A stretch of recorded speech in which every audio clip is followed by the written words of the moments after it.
O ex-presidente da Caixa, Pedro Guimarães, escreveu um artigo para a Folha de São Paulo, no qual reforçou que defende investigação sobre as acusações de assédio que está enfrentando.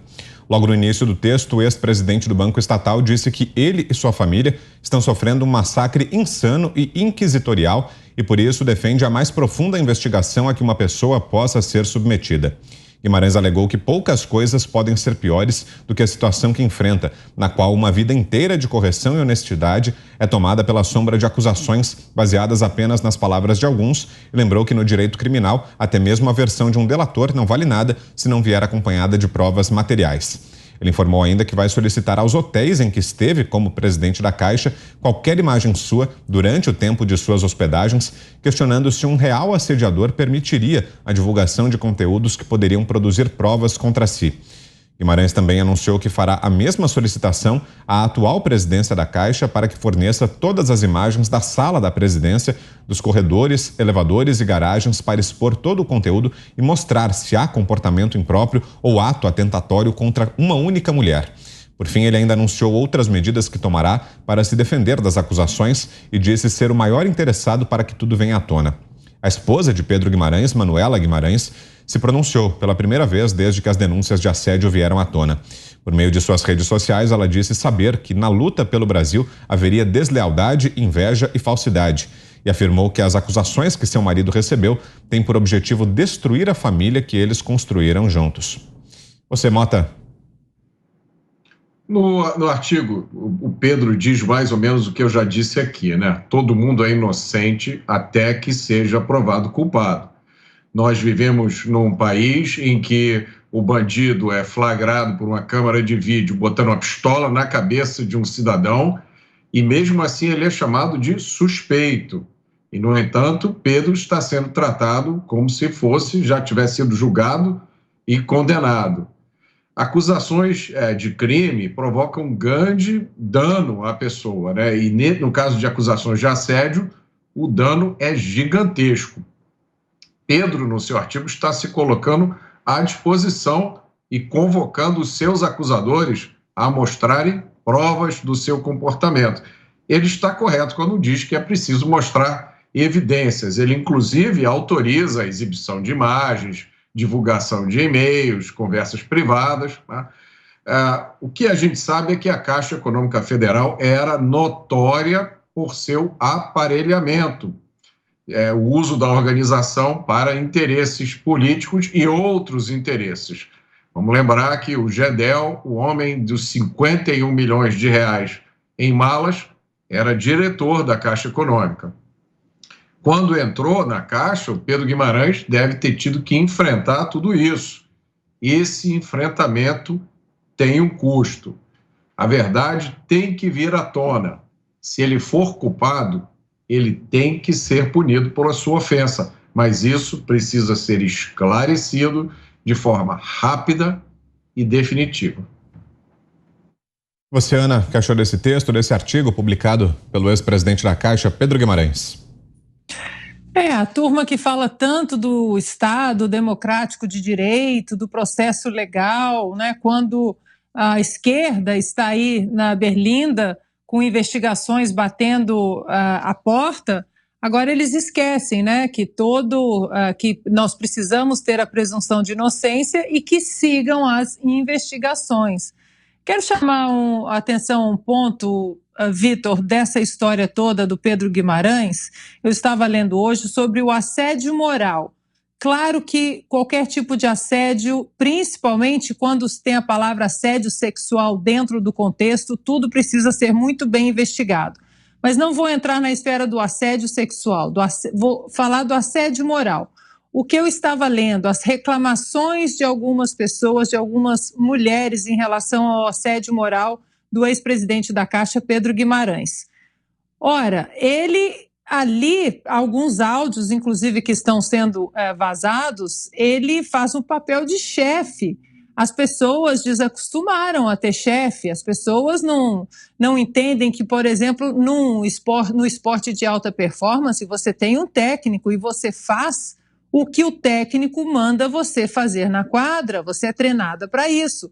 Você não fez o que o técnico mandou fazer, o seu desempenho está abaixo do esperado, você é retirada de quadra, você senta no banco, você tem que escalar de novo aí a montanha para voltar a ser titular. E agora nós vivemos numa geração, numa sociedade onde palavras machucam, um chefe ser um pouco mais ríspido porque uma tarefa não foi cumprida, isso é assédio moral. De novo, Vitor, o que nós falamos a semana passada, onde tudo é assédio moral, onde tudo é assédio sexual, nada é. Os reais assediadores a mulheres, eles acabam se dissipando na multidão. Os seus crimes acabam sendo acobertados, dissolvidos, onde tudo é. Não é assim. O caso do Johnny Depp, que nós trouxemos aqui também, há quantos anos ele foi taxado de assediador sexual, de assediador moral, violência doméstica, veio o julgamento, ele venceu o julgamento, ela teve que pagar 15 milhões de dólares para ele, exatamente por assédio moral e violência doméstica, e hoje a imprensa não dá um pio sobre isso, não fala sobre isso. Você reverter falsas acusações é muito difícil, falsa acusação é muito grave. As investigações precisam seguir o seu curso, mas também temos que tomar cuidado dentro de uma sociedade onde o feminismo vil, tóxico, ele tomou conta do debate público e existe hoje, antes de mais nada, a demonização de todos os homens como uma classe. Não apenas os assediadores, mas todos os homens. E isso está errado. Fiuza.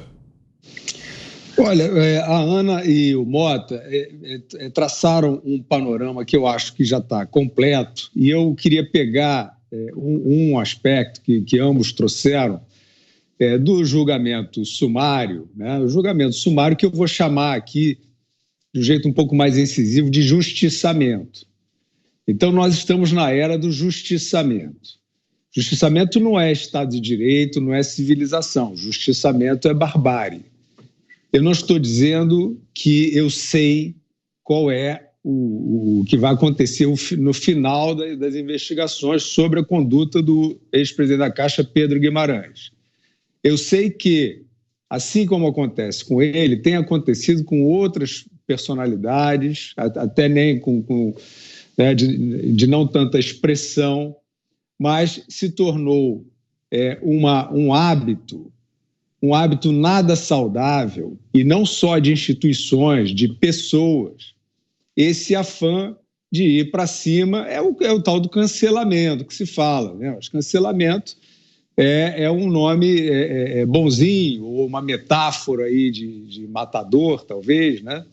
Para dizer o seguinte: olha, você cometeu um deslize, pode ser uma bravata, pode ser uma gafe, ninguém mais quer saber.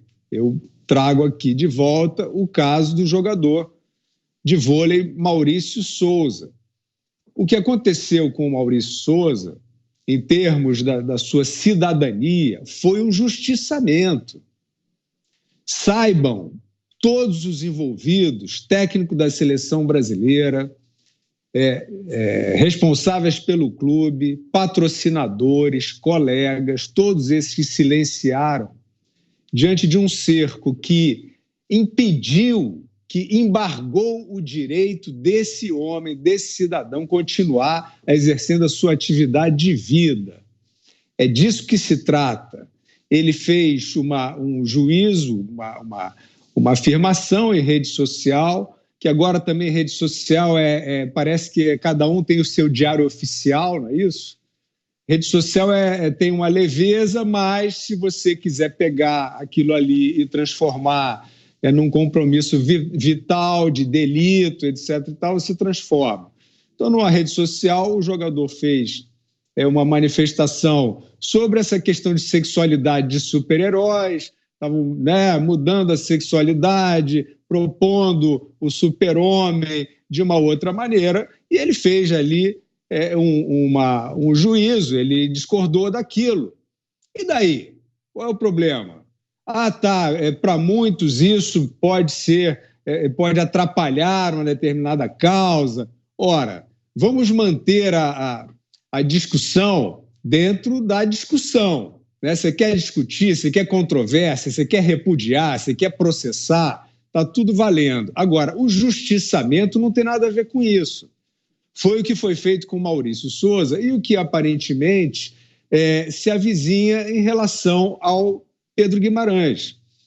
É isso aí. Nós temos a necessidade de ir até o fim dessas investigações, porque, afinal de contas, como a Ana destacou, os comportamentos abusivos no ambiente corporativo e tal são abomináveis, existem, são intoleráveis. Você não transigir com isso é um grande avanço. Agora, como assinalou a Ana, se você transforma um deslize, uma bravata, uma palavra mal colocada, se você transforma tudo em assédio, aí você vai sancionar aqueles que de fato assediam. O que nós sabemos sobre o Pedro Guimarães é o que nós vimos publicamente. Um homem que teve um papel fundamental na história do Brasil, num dos seus momentos mais delicados, em que pessoas, por conta de uma pandemia e também de uma reação mal planejada, autoritária,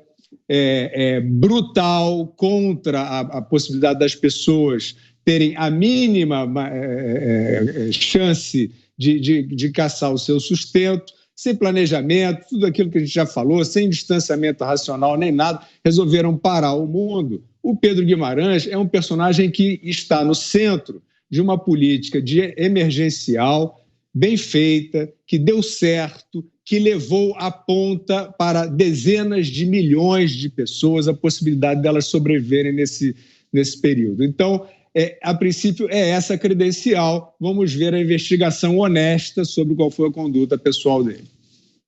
Augusto. Olha, pela reação do Pedro Guimarães, eu acho que vão quebrar a cara aí os apressados, né, das denúncias aí. Ele está exigindo a investigação. Não está com aquela conversa de não foi nada, isso aí é uma jogada política. Ele está dizendo isso também, porque é muita coincidência, né? Agora, um grupo de pessoas fazer a mesma denúncia poderia ter sido feita ontem. Agora, vamos investigar também os que estão denunciando, né? Quem são? Quero o perfil político, perfil eleitoral, e quero saber também quais são as provas que elas apresentam. Porque tem que ter, que a prova ainda cabe ao acusador do Brasil, né? Em alguns lugares, pelo menos, não sei se o Supremo já aboliu isso completamente, mas em outros lugares continua valendo. Então, eu acho o seguinte, é bom também a imprensa recuperar, a imprensa velha, os telejornais aí pré-históricos, é bom eles recuperarem o saudável hábito de recordar casos, esses sim verdadeiros, ocorridos no mesmo lugar. Até agora eu não sei direito de onde vieram aqueles 52 milhões, né, em cédulas, dinheiro vivo, que acharam numa mala do Gedel Vieira Lima, que era vice-presidente de pessoa jurídica da Caixa Econômica. Ele simplesmente escolhia para quem a Caixa ia emprestar. Isso é uma gazua do tamanho do mundo. Eu quero saber o que é. Mas eu vou enriquecer aí o comentário da minha querida Ana Paula com uma história que eu vivi e eu nem conhecia a expressão, viu? A Miriam Leitão trabalhou um tempo no Estadão, eu era o diretor de redação. E vi que o texto estava meio fraquinho. E esse negócio de texto aí, eu sou bastante exigente e tal. Aí disse a ela o seguinte, achava que tinha suficiente convívio com ela para ser honesto e dizer o que eu disse. Olha, ou você contrata um revisor aí que vai melhorando o teu texto, ou não dá, companheira, porque tá muito ruim. A partir daí, os textos pioraram, e eu soube um tempo depois que eu tinha sido processado por assédio moral, sob a alegação de que quando eu disse que ela precisaria carregar um revisor junto, eu tirei completamente a segurança jornalística dela e começou a escrever pior, então, e no fim acabou demitida mesmo, nem por mim. Isso aí caso de assédio moral, isso é caso de incompetência. E como diretor de redação, demiti muita gente, contratei outras tantas, agora jamais demiti alguém por motivos políticos. Por incompetência, centenas. E contratei também, com base na meritocracia, outras centenas.